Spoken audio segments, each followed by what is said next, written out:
Welcome back to the Hospitality Hacks Pro Show. Today we're going to talk about POS systems, and I'm going to think out loud as I make a decision about what point of sale system we're going to try for our mobile unit.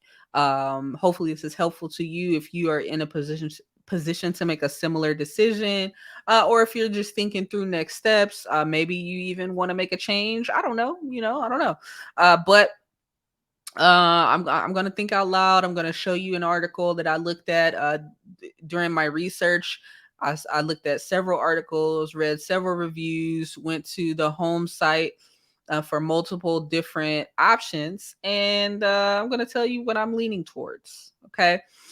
So let's talk POS, point of sale systems. If you're not familiar with that terminology, you've seen one, you've probably interacted with one, you just didn't know what it was. Okay, so the POS potentially, all right. So the POS is where your server, cashier, or even the customer, in some instances, enters the orders that are sent to the order makers or cooks or chefs, or the kitchen, or the line, depending on how your operation is set up. Okay, so that's where you input the orders so that it's communicated to all parties who need to have the communication. And in addition, it also is used as a payment processor oftentimes. And that's where that term point of sale, the sale part, comes from. Okay. So there's lots of different ones out there. We're going to discuss several. I've got my decision narrowed down to maybe between two. I'll say two. I'm leaning towards, I have two options that are very strong front runners for our mobile unit that I will need to make a decision on in the next couple of weeks. Okay. So I'm going to show you an article from NerdWallet. You may or may not be familiar with NerdWallet. I have no affiliation, no compensation from them whatsoever. I just liked the way they did a side-by-side comparison of some of the features and functions of some of these POSs. And so this is why I'm going to show you their article. Keep in mind that they may be compensated, all right, for the things that they share on their site. And I'll also take this moment to say I'm not affiliated with any particular system. However, if y'all want to do business, let's talk, right? I wouldn't mind. I wouldn't mind. Let's talk. For those who are enjoying the video and audio experience, I'm going to share my screen. Don't worry. For those who are audio only, I am going to, as always, be as detailed as possible in sharing what we're looking at. Okay. So, again, this is an article from NerdWallet. If you want to pull it up on your own screen or device, you could just literally put in the title and it should pop up with the name NerdWallet. So the title of this article is Best POS Systems for Food Trucks of August 2023. Okay, the subtitle says the right point of sale system processes orders and payments and has other features to help you run your business. This article is by Rhonda, Chris, and Lisa Anthony. Okay. And even though it says August 2023 in the title, it was last updated on May 2nd. So they're thinking a little bit ahead for us, or they took an old article and updated it. I don't know. But whatever the case, it's still some good information. So let's dive in. Okay. If you own and operate a food truck, I'm reading directly from this little blurb they have. Your operation is different from other small businesses. As a quick service business that's constantly on the go, you have to consider flexibility, mobility, and costs when it comes to the point of sale system used by your food truck. If you're looking for food truck POS systems with in-depth functionality and can afford the higher monthly service fee, they are recommending Touch Bistro. Okay. If affordability and multiple mobile options are priorities, you might consider Toast, Clover, or Square. All right. And then they break it down. One of the things I do like about NerdWallet, they will give you ratings based on their findings. sometimes they test the products, I believe, but I didn't see anything in reference to them actually fully going through each of these different options. Um, but they still offer, see, this is what I'm talking about right here for the side by side comparison, right? So they have the products, they're giving reviews for Touch Bistro, Toast, Clover, Square.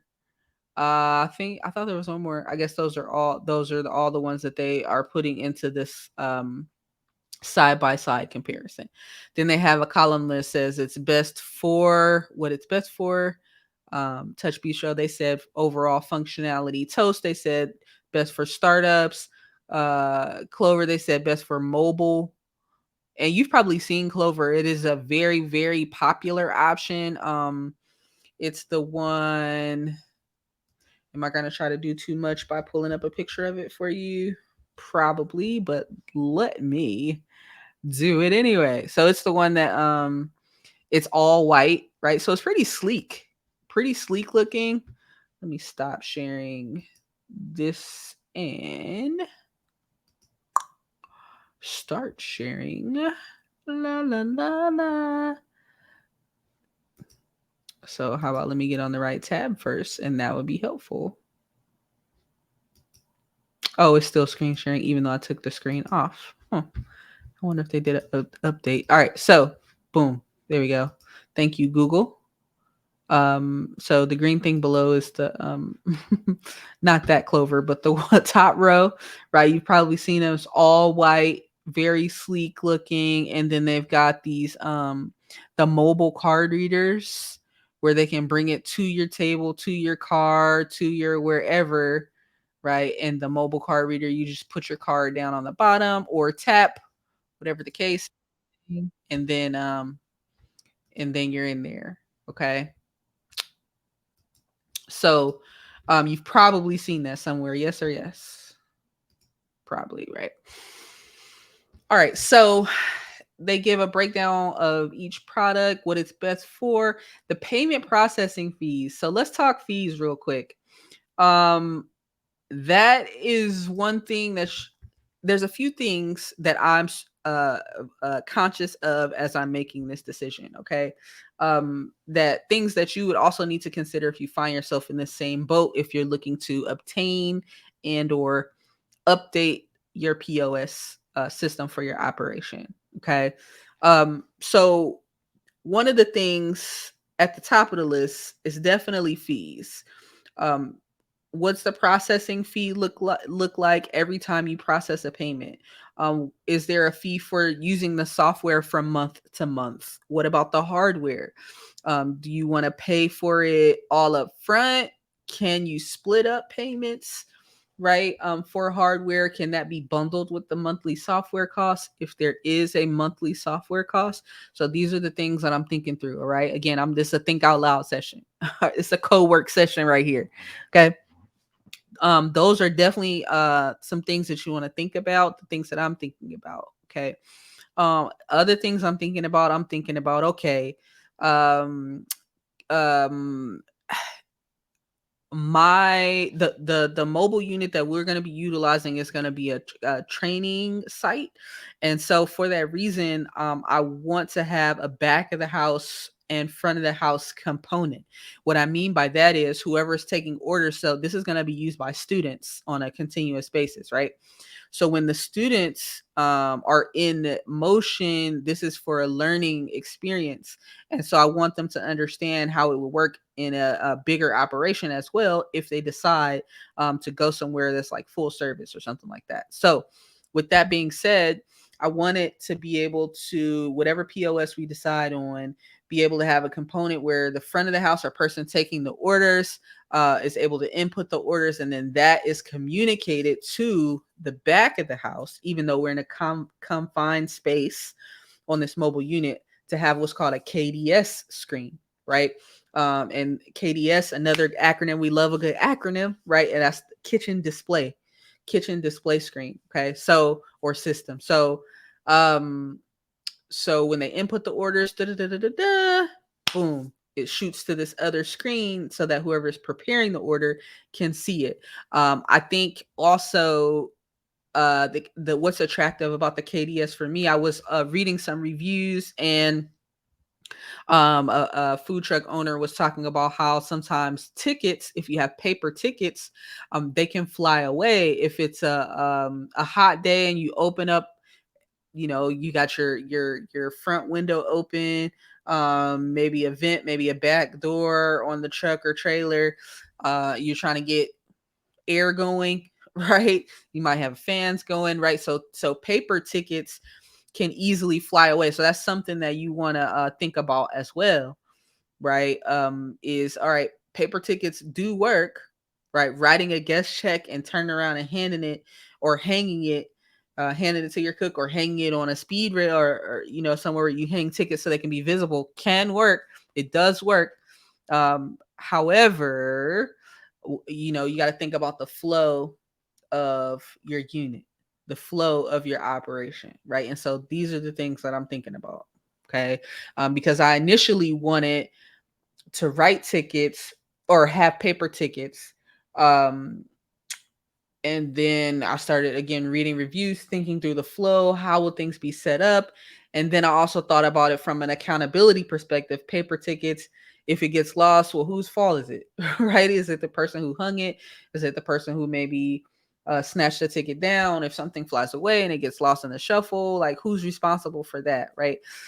So I think I'm leaning more towards KDS. Now, the more technology you have, the more screens, the more buttons, the more all technology you have, it's just like a car, right? Um and I don't know how old you are, but if you remember, there were some cars that you to roll the window up and down, right? Um and for those on the audio experience, I'm demonstrating the manual rolling up of a window, right? That just took a little elbow grease, a little muscle to get that done, right? When you start adding automatic levers and buttons and screens and this and that, the more things you can potentially have technical challenges with, right? And so that's another thing that I don't know if I wouldn't say don't use the screens or more technology, or things of that nature out of fear for something breaking down, but just being aware that the more components you have, the more troubleshooting you may have potentially down the road. Okay. What else? The last thing I'll say, I was heavily considering and thinking about as we're making this decision is um third party delivery and online ordering. Okay. So the ability to have those actions integrated into the POS is something that I think we would like to grow into. So when we initially start with the mobile unit, we're going to do food truck Fridays. We'll have set dates. We'll have set menus. We know exactly who we're going to be serving, our population of people we're serving, right? We have a good idea of around the number of meals we'll do because, we've been essentially practicing for 2 years without the mobile unit, and now we're integrating this component and layering it on top of having the trailer. However, we've been serving meals, right? So we have some information to go on, so we can kind of make projections, educated guesses, right, about how many people will have coming through service. Um so eventually, potentially not this year, but eventually we'll stair step up, right? And then we'll be able to do some additional catering opportunities. When you think third party delivery, you're thinking the DoorDash, the Uber Eats, the Shipt do food, all those components. And that would be next level, right? And so you want to think about, do you have the ability to grow with does the unit have the ability to grow with you as you venture into other things and kind of expand your horizon? Are you going to outgrow this system quickly And if you are, that's okay. If you're just like, yo, I want to go for the cheapest, absolute cheapest option, as long as I can process payments, I don't care about the rest of it. I don't need the fancy bells and whistles. All right. And then we'll buy something else later or upgrade later. If that's your strategy, that's okay, as long as you have a strategy, right? On the flip side, you can say, well, I may not need certain components or functionality at this exact moment, but in the near future, I will. In the near future, I might want to do some door dashing and allowing people to order through DoorDash or Uber Eats. I might want to open it up to Instacart, right? It depends on what you're doing. If you're doing something like prepackaged meals, that's an option, right? So again, not telling you what's right, not telling you what's wrong, not saying there's a one size fits all answer to this POS question, but I'm just telling you the things that I'm thinking through as we're getting ready to make this decision. Okay. So let me share my screen with you. And also keep in mind, again, this is not sponsored. This is just my individual thoughts and my thoughts alone. All right. I do not represent any other corporation, entity, business outside of hospitality hacks and my personal affiliations. Okay. So best POS systems for food trucks of August 2023. All right. And forgive me if I already read. I think this is like take 3. I don't really edit this, guys, but somebody FaceTime me in the middle of the last take. And the first take, why did I start over the first time? I had like some weird thing happening with my lip, like a white piece of something. So I was like, nope, do over. So this is take 3. I know I'm telling on myself, but I've been here before. Or if you're new, hey, welcome. I keep it real. We keep it real 100. All right. So if I already read this to you, please forgive me, because now that it's take 3, I don't remember what part I shared already. But all right. Best POS systems for food trucks of August 2023. If you want to see this up close and personal, you can type that into Google and then just also maybe put Nerd Wallet, or just put that and it was last updated on May 2nd, 2023. I think they were thinking ahead a little bit for us, because if it was last updated in May, but you said this is for August, how does that work? That math ain't mathing, but I think they were thinking ahead. That's okay. We'll take it. The little subtitle says the right point of sale system processes orders and payments and has other features to help you run your business. All right. If you own and operate a food truck, your operation is different from other small businesses. As a quick service business that's constantly on the go, you have to consider flexibility, mobility, and cost when it comes to the point of sale system used by your food truck. All right. Thank you, Rhonda, Chris, and Lisa Anthony, for your 2 cents. All right. They evaluated 4 different systems. I'm not sure if they used them or just gave their opinion on them. But we're going to go through the highlights here, and I'm going to tell you what I'm leading towards. All right. Well, they say their methodology down here. Nerd Wallet's point of sale systems provider ratings reward companies whose products and services are priced well and work in a variety of payment scenarios, among other criteria.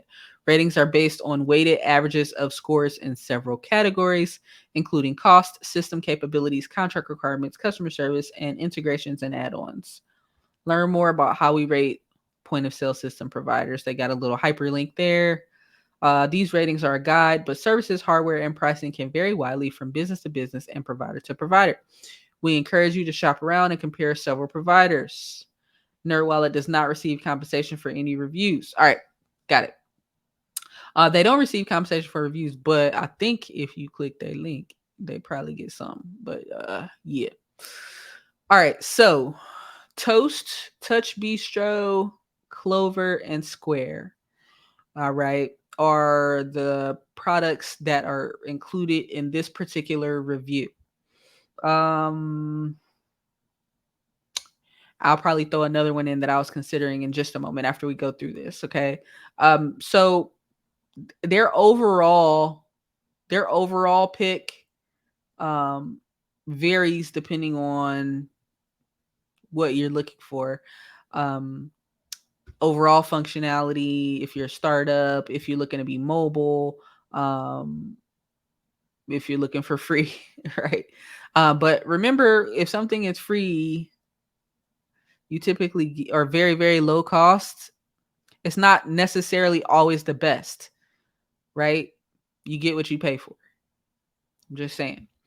All right. So payment processing fees um, for Touch Bistro says is determined by the processor you select.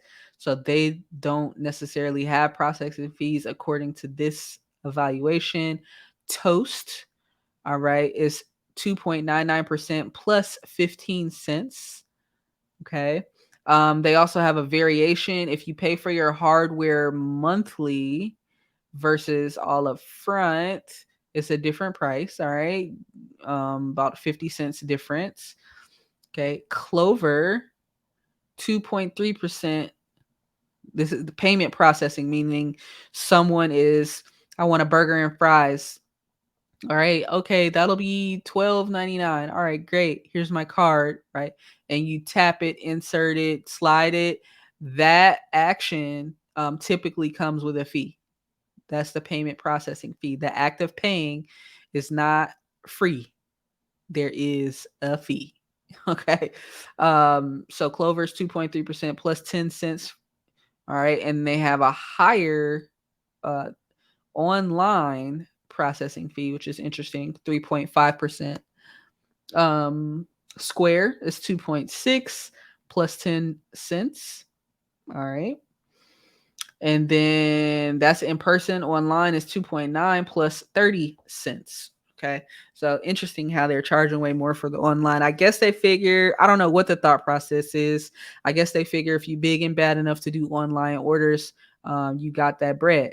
So you come on and pay this money, honey. All right. Um, monthly fee. Monthly fee. So in addition to each time someone pays, there potentially being a fee. There's also sometimes a monthly fee just for using their system. All right, Touch Bistro, $69 and up. Toast, it says zero, but then underneath that good old zero, it says the Quick Start bundle, 69, or I guess it's zero for the quick start bundle, then $69 for the core plan, $165 a month for the growth plan. They also have custom plans available. So if you want to get started quick with no monthly fee, looks like Toast and jumping down to look at Square would be the out of these four anyway. Um, would be the $0 monthly option potentially. All right. Square has a free plan, and I'll come back to Clover. I know I skipped it, y'all. I'm coming back to it. Free plan. They also have a $60 plus plan, and they also have custom plans available. All right. All right. Jumping back up to Clover, $15 a month. And then down below that it says $14.95 and up. So I guess that varies as well. So another one I want to throw in here that's not on this list is PayPal Zettle. And that's just um as an option, it's another thing for you to look at, right? Again, there's a lot of systems. These are specific typically to small business. But do your research, go out, read some reviews, look at some websites, do your research, ask some questions. But PayPal Zettle, PayPal acquired this company named Zettle, and they now offer their POS software and hardware services. And here's the thing I like about Zettle. I've actually used it as a payment processor only, not to take orders on, but I have a little Square reader. And I use the term Square loosely because Square, they call their thing that you plug into your phone a reader, but they have a reader where you can tap, slide, swipe, insert card to pay, right? And it's very simple I used it for a vending opportunity where I was selling books and a couple other things, and it works. It connects to your phone. There's an app, and you can tell it where you want the money to go. It's quick to set up. The charge lasts a long time. It's seamless. I think I got the reader for free or very very low cost, because I was a PayPal customer and they had some kind of special trial or something like that happening. And so it did make me curious because of the ease of use, how smooth it was and everything. It did make me curious on the full POS. So I did look into that as well. The cool thing about the PayPal POS as well is that you can connect it to your PayPal account. Now, PayPal, I've heard some good stuff. I've heard some bad stuff. I've never had a problem with PayPal. Some people hate on PayPal really hard. I guess they had some challenges with bigger transactions. Like, I've never sent probably more than $10,000 at a time, and even that was split up between multiple payments. So I think with larger transactions, sometimes I've heard it can be problematic, or they can hold your money and stuff like that. But the smaller transactions, I've never had a huge issue. PayPal works for me. So if you want something like that, like if you already have a PayPal account, or it's pretty easy to set one up, if you want to set up one for your business, try their POS, connect it to your account, and you can have your money fairly quickly. I'll venture to say instantly or that same day, if you connect it. So that's cool too, because sometimes with the payment processing, it will take a couple of business days before you can get your bread. So that's something else to add on the consideration list. How long does it take to get your money, honey? Right? Especially if you're doing maybe a multiple day event, you need to turn around, maybe buy more food or something like that, or gas, or whatever the case for your generator, or whatever. I don't know, propane. Things come up, and so if you need to do a quick turnaround with the money, what's that's something you need to think about, right? So I'm throwing PayPal in the mix just because, again, ease of use, ability to connect it. Um, to your account, and I think it's pretty. I mean, I didn't have any problems with the reader, and it did make me curious about the full system, right? A full POS system, you're able to also input orders, not just take the payments. All right, so but they do have that option available. I haven't used the full system option, only the reader, to be clear. Okay, so no one be like, well, Tasha said la la la la la, like, oh, hold on. All right, so I can tell you right now, I'm leaning heavily towards toast. Um, it kind of was in between toast and clover. Toast, they don't have me all the way yet, but they almost got me because again, I'm thinking about what can we grow into later on. What I like about toast versus clover is that toast is made specifically for restaurateurs, right? It's specifically for the restaurant, versus clover. It's kind of a catch-all. Like, got a restaurant, cool, we got you. You got you got a retail store, we can help you too. Oh, you got, like, it's very open, and I'm not mad at the flexibility, but there are certain things specific to let's say a restaurant inventory versus a retail store inventory, right? Inventory is inventory in a sense, like you're counting what you have on hand so you can know what you need or what you can sell, whatever. But there's something specific to food that I don't know if Clover is has really drilled down on or not. So to me, and maybe they have. I do see the system in a lot of restaurants, and I've seen them selling the system in, like, my local restaurant depot. So it's working for a lot of people. But it's something about knowing that it toast is specifically made for the restaurant that is attractive to me.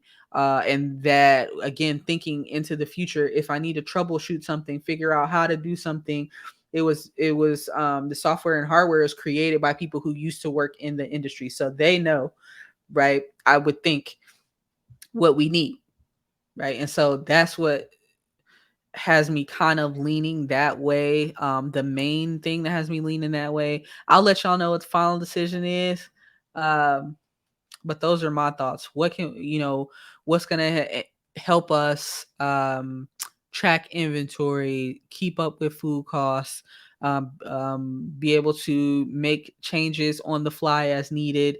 Um, yeah, the third party delivery, ability to have the online ordering eventually as well. Right. So those are the things. Those are the things I'm thinking about. Let me know what if you are searching for a POS um in the market for one or thinking about it. What are the things that are top of mind for you? Okay. And also what are you which options are you thinking about? It doesn't have to be one of these five, right? There's a lot of stuff out there. I think Aloha was probably Aloha used to I feel like back in the day there weren't this many options, right? Aloha was kind of the dominating force, but now um with the rise of a lot more mobile units and food trucks and small businesses versus the big corporate giants, um is making it's forcing people to be more creative and come up with more products and fit into that market space, right? And take a share of that market. I'm not mad at it. I'm not mad at it at all. I think a little competition keeps you sharp, right? Keeps you innovating, keeps you on your toes. So that's all I have this week, y'all. Thank y'all for tuning in. Make sure you're subscribed if you have not subscribed or followed yet. It really, really, really helps the channel the most when you guys share this, like it, and make sure you're subscribed. That helps the most. I appreciate y'all. Once again, this is Tasha Jackson for Hospitality Hacks Pro. On this show, we give you tips, tricks, and tidbits to help your operation run just a little bit smoother. All right, I'll see y'all next week.